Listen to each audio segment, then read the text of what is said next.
You don't wake up one day and suddenly lose control of your life. It happens quietly, gradually, almost politely. You say something you shouldn't have said. You react when you should have paused.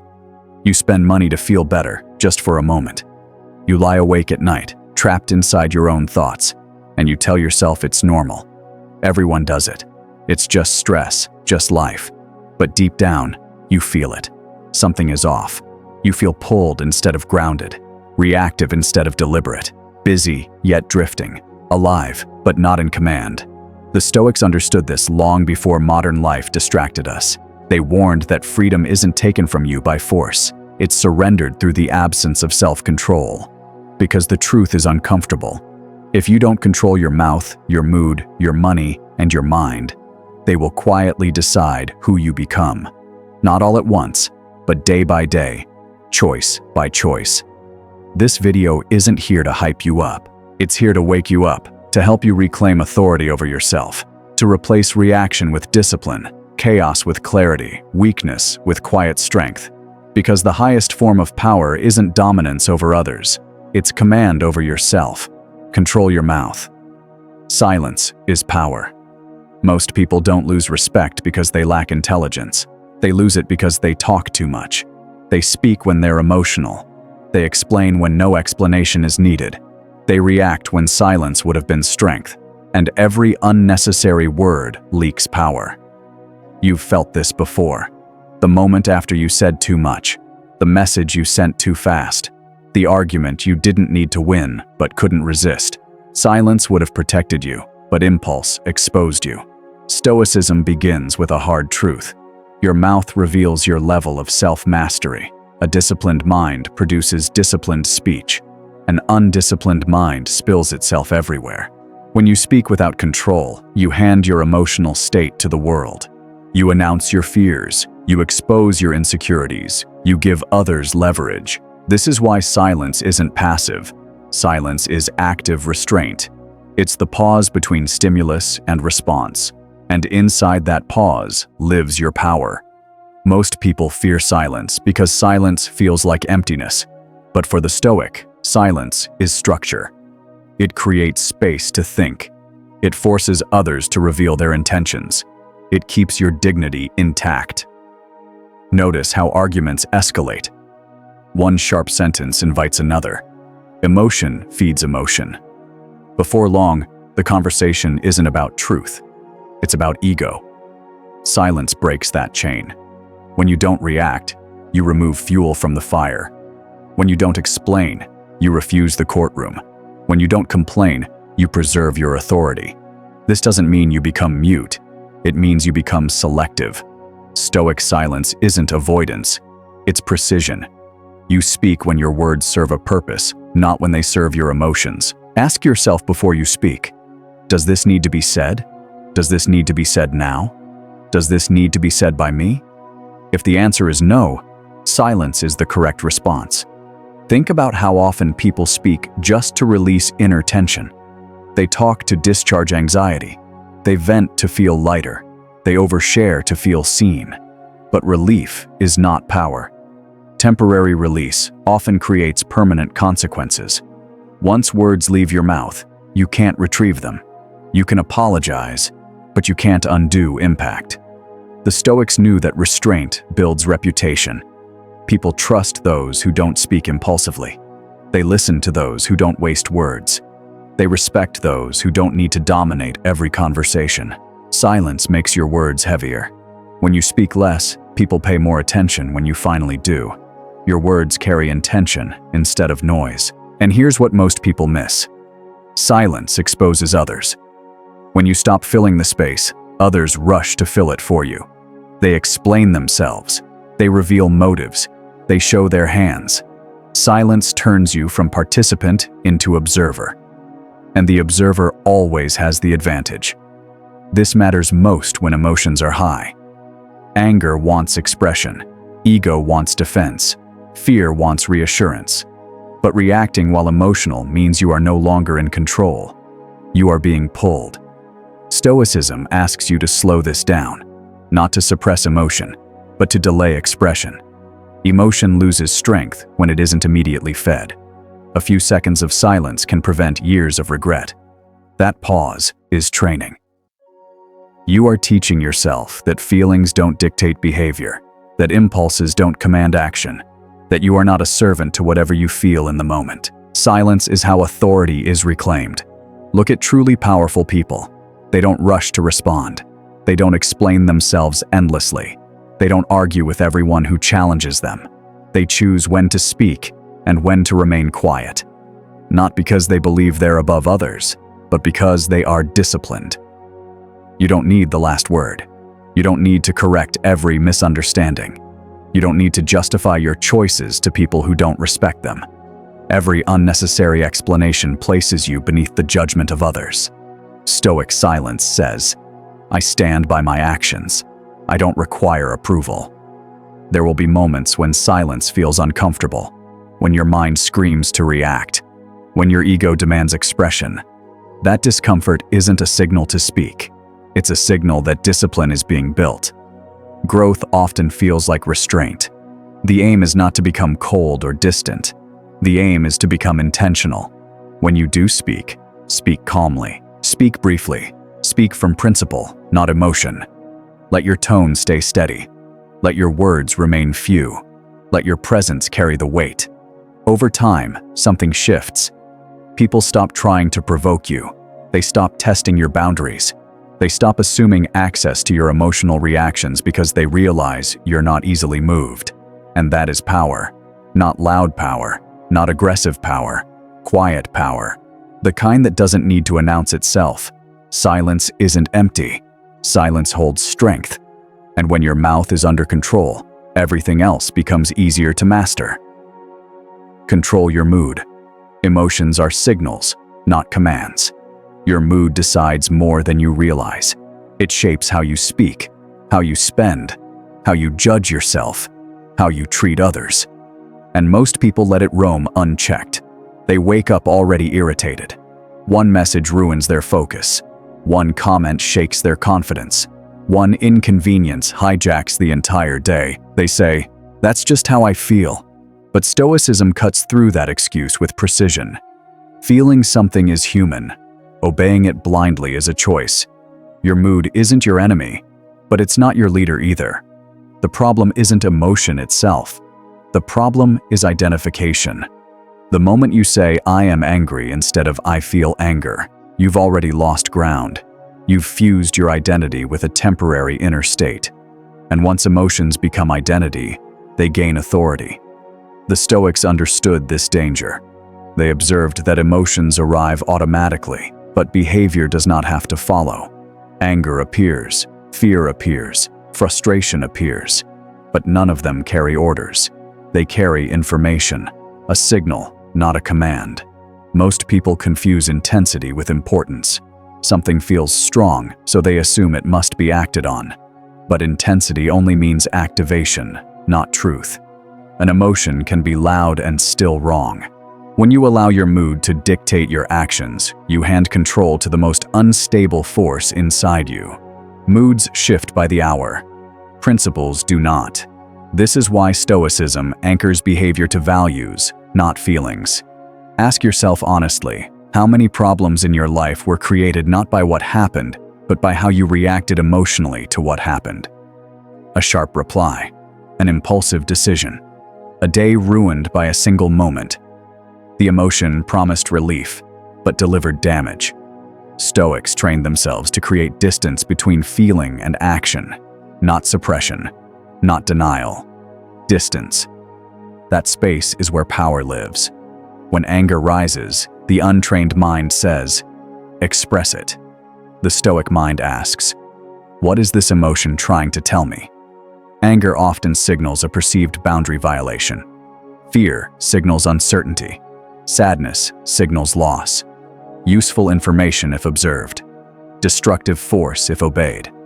You don't weaken emotion by fighting it. You weaken it by not feeding it. Every time you react instantly, you reinforce its authority. Every time you pause, you reclaim your own.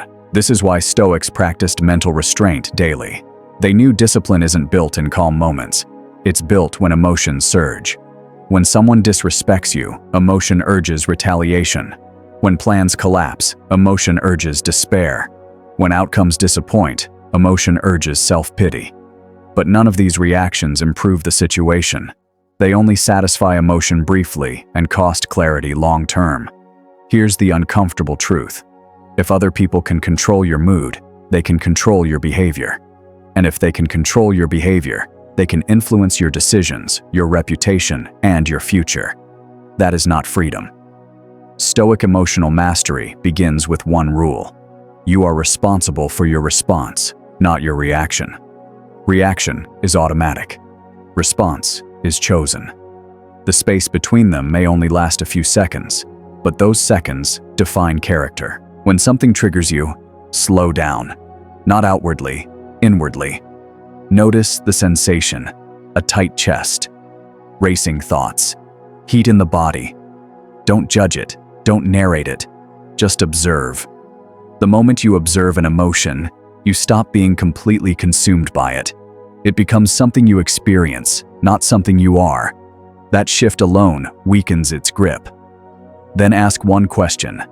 What action aligns with my values? Not my mood. Not what feels good. Not what feels justified. What aligns with who you are training yourself to become? This is where most people fail. They know what the disciplined response would be and still choose the emotional one. Why? Because discipline is uncomfortable in the short term, while chaos is costly in the long term. Stoicism chooses long-term strength over short-term relief. Controlling your mood doesn't mean becoming emotionless. It means emotions stop steering the wheel. You still feel anger, but you don't let it speak for you. You still feel fear, but you don't let it decide for you. You still feel sadness, but you don't drown in it. You acknowledge it. You process it. You act deliberately. This creates emotional stability, not emotional numbness. And stability is magnetic. People trust those who don't swing wildly. They follow those who remain grounded under pressure. They respect those who don't collapse emotionally when things go wrong. More importantly, you begin to trust yourself. You stop fearing your own reactions. You stop apologizing for emotional outbursts. You stop cleaning up messes created by your moods. That is freedom. Understand this. Your mood is shaped by your internal dialogue. The stories you tell yourself determine how you feel. An untrained mind narrates constantly. They disrespected me. This always happens to me. I can't handle this. Each sentence feeds emotion. Stoics challenge these narratives. They replace exaggeration with accuracy, catastrophe with proportion, drama with reality. Not optimism, precision. Because exaggerated thoughts produce exaggerated emotions, and exaggerated emotions destroy judgment. A disciplined mood is built by disciplined thinking, and disciplined thinking is built through practice. Daily practice. Not when things are easy, but especially when they are not. You won't master your mood overnight, but every time you choose response over reaction, you gain ground. You become harder to provoke, slower to anger, quicker to recover. Life stops tossing you around. Your inner state becomes stable, even when circumstances aren't. And once your mood is under control, your words sharpen, your decisions improve, your energy returns. Because nothing drains a person faster than living at the mercy of their own emotions. Control your mood, and you take back ownership of your life. Control your money. Where your money goes, your life follows. Money exposes discipline faster than almost anything else. You can hide insecurity with words. You can mask emotional instability with charm. But money never lies. It shows what you value, what you fear, what you avoid, and how much control you truly have over yourself. Most people say money isn't important, but their stress tells a different story.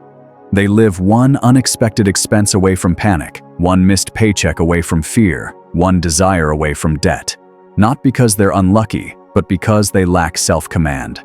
Stoicism never taught that money is evil. It taught something more uncomfortable for the ego. Money is neutral, but without discipline it becomes a master. If you don't control your money controls your options. And when your options shrink, so does your freedom. Look closely at how people spend. They don't spend according to values. They spend according to emotion. Stress triggers spending. Boredom triggers spending. Insecurity triggers spending. Money becomes a tool for emotional regulation. Buy something to feel better. Upgrade to feel important. Consume to escape discomfort. But relief purchased with money fades quickly. The bill lasts longer than the feeling. The Stoics warned against this pattern. They understood that chasing pleasure through consumption creates dependency, not satisfaction. Every time you use money to soothe emotion, you reinforce weakness. You train yourself to escape discomfort instead of enduring it. And endurance is the foundation of strength. Stoic financial control begins with a mental shift. Money is not for comfort. Money is for stability. Comfort makes you soft. Stability makes you free. Most people confuse wealth with freedom. They are not the same. Wealth without discipline increases anxiety. Freedom comes from low dependency, not high income. If your lifestyle requires constant income to sustain, you're not free. You're fragile. The Stoics practiced voluntary simplicity for a reason, not to glorify poverty, but to reduce fear. When you need less, you fear less. When you fear less, you think clearly. And clarity is power. Ask yourself honestly how many financial decisions you've made, not because they were necessary, but because they were emotionally convenient. Subscriptions you don't use, purchases you justified, debt you normalized. Each one quietly trains you to avoid discipline, and avoidance always has a cost. Financial stress doesn't come from lack of money alone. It comes from lack of control. Two people can earn the same amount. One sleeps peacefully. The other lies awake at night. The difference isn't income, it's command. Command over impulse, command over desire, command over ego. Stoic control of money isn't about restriction, it's about alignment. You decide in advance what matters. Then you spend accordingly, not reacting in the moment, not negotiating with temptation, not justifying afterward. Impulse spending is a form of emotional leakage. It's the financial version of speaking without restraint. And like uncontrolled speech, it erodes respect, especially self-respect. Every unnecessary purchase is a vote against discipline. Every delayed gratification is a vote for strength. You don't build freedom by earning more alone. You build it by needing less and managing better. This is why Stoics emphasized preparation over indulgence. They asked, what if tomorrow is harder than today? What if comfort disappears? What remains? A person trained in simplicity remains calm. A person addicted to consumption panics. Money should give you leverage, not anxiety. And leverage comes from margin.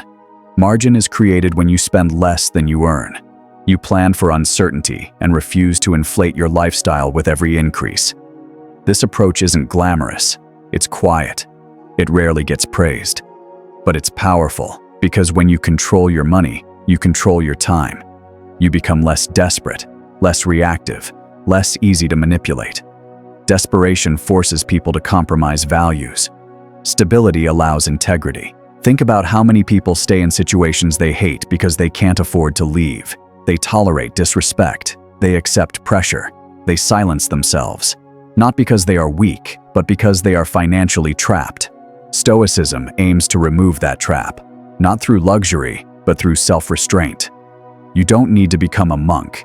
You need to become intentional before you spend. Ask yourself, does this support my stability? Does this align with my long-term goals? Or is this emotion asking for relief? If it's relief, pause. Relief fades. Consequences compound. Delayed spending trains patience. Patience trains discipline. Discipline builds confidence. You begin to trust yourself. You stop fearing your impulses because you no longer obey them. This doesn't mean you never enjoy money. It means enjoyment is chosen, not compulsive. Enjoyment without guilt because it was planned, earned, and aligned. That is the Stoic way. Money becomes calm, predictable, supportive, not a source of shame, not a source of panic. Here is the deeper truth most people avoid. When your finances are chaotic, your mind cannot be fully calm. Worry hums in the background. Decisions feel heavier. Risks feel terrifying. Control your money and mental clarity follows because stability removes noise. Once money is under control, you are harder to rush, harder to pressure, harder to manipulate. You can say no without fear. You can walk away without panic. That is real power. Not flashy, not loud, quiet, unshakable. Control your money and you stop being owned by the future. Control your mind. Discipline your thoughts or lose yourself. Everything ends in the mind. Every reaction, every habit, every failure to change. If your mouth, mood, and money are out of control, the source is almost always here, the mind. Most people believe their thoughts are who they are, so they obey them automatically.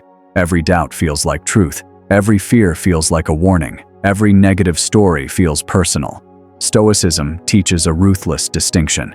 You experience thoughts. You are not your thoughts.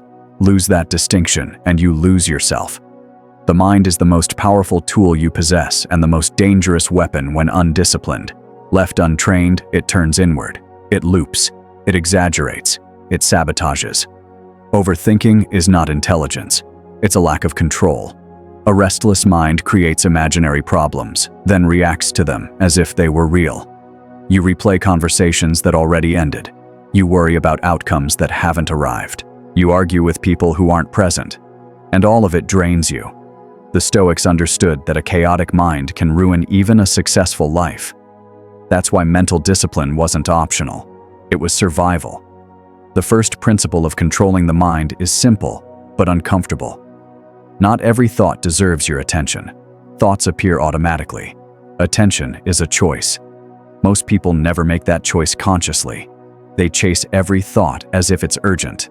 But urgency does not equal importance. A disciplined mind learns to filter. When a thought arises, ask, is this useful? Is this actionable? Is this within my control? If the answer is no, the thought does not deserve residence. You don't fight it. You don't analyze it endlessly. You let it pass. The mind weakens when starved of attention. Obsessive thinking survives on engagement. Remove engagement and it loses power. This is why Stoics emphasized returning to the present. The present is the only place action exists. The past cannot be corrected. The future cannot be controlled. Yet the undisciplined mind lives everywhere except now. It lives in regret and anxiety, and both are forms of mental disobedience. You are giving your energy to things that cannot respond. Mental control means repeatedly pulling yourself back to what can be done now. One task, one decision, one deliberate action. This is not passivity. This is focus. Focus is mental strength in motion. A focused mind doesn't eliminate negative thoughts. It outworks them. Action is the antidote to mental chaos. Overthinking thrives in stillness without purpose. Movement dissolves it, but not frantic movement. Intentional movement. Stoics trained the mind through routine, simple, repeatable actions that anchored attention. When the mind wanders, the body grounds it. That is why discipline of the body supports discipline of thought. An undisciplined life produces an undisciplined mind, and the mind will always follow the structure you give it. Another hidden danger is internal dialogue. The way you speak to yourself sets your emotional and behavioral limits. An untrained mind talks in absolutes. I always fail. This never works. I can't handle this. These statements feel convincing because they repeat. But repetition is not truth. It's conditioning. Stoics challenged their thoughts with the same discipline they applied to circumstances. They replaced exaggeration with accuracy. Not this is unbearable, but this is uncomfortable. Not I can't do this, but this is difficult and possible. This isn't positive thinking. It's precise thinking. Precision reduces emotional load. Drama increases it. When thoughts become accurate, the mind becomes calmer. Another critical discipline is input control. What you allow into your mind determines what your mind produces. Constant news, endless comparison, non-stop noise. This isn't information, it's mental pollution. A polluted mind cannot be calm or decisive. Stoics were selective about influence because they understood contagion. Your thinking is shaped by what you consume. If you want a disciplined mind, you must limit what feeds it. This isn't avoidance. It's defense. You protect your body from poison. Guard your mind the same way. Silence is not emptiness for the mind. It is recovery. Stillness allows thoughts to settle. Without stillness, the mind never resets. It stays reactive. Mental strength isn't built by stimulation. It's built by restraint. Another overlooked aspect of mental control is acceptance. Many mental battles exist because you are arguing with reality. You resist what already is. The Stoic mind accepts facts quickly so it can move forward effectively. Acceptance isn't surrender, it's alignment. You stop wasting energy resisting reality and redirect it toward response. Once the mind accepts, it can act clearly. Resistance creates noise. Acceptance creates clarity, and clarity restores power. Understand this clearly. A mind without discipline becomes a liability. It drains energy. It weakens resolve. It magnifies fear. But a disciplined mind becomes an anchor. It holds you steady when emotions surge, when money pressures, when words tempt reaction. Everything depends on the mind. That's why Stoics trained it daily. Not with theory, but with practice. Observation instead of reaction. Precision instead of drama. Action instead of rumination. You will never silence the mind completely. That was never the goal. The goal is command. You decide which thoughts stay, which thoughts leave, which thoughts guide action. And when the mind is under control, everything else follows, because the mind is the source. Discipline it, and you stop being dragged by life. You begin to direct it. You don't lose your life in one dramatic moment. You lose it in fragments, in the emotions you didn't restrain, in the money you spent without intention, in the thoughts you allowed to run unchecked. That's how control slips away quietly. Stoicism doesn't promise an easier life. It offers something far more valuable. Command. Command over your mouth so your words protect your dignity instead of exposing impulse. Command over your mood so emotions inform you but never rule you.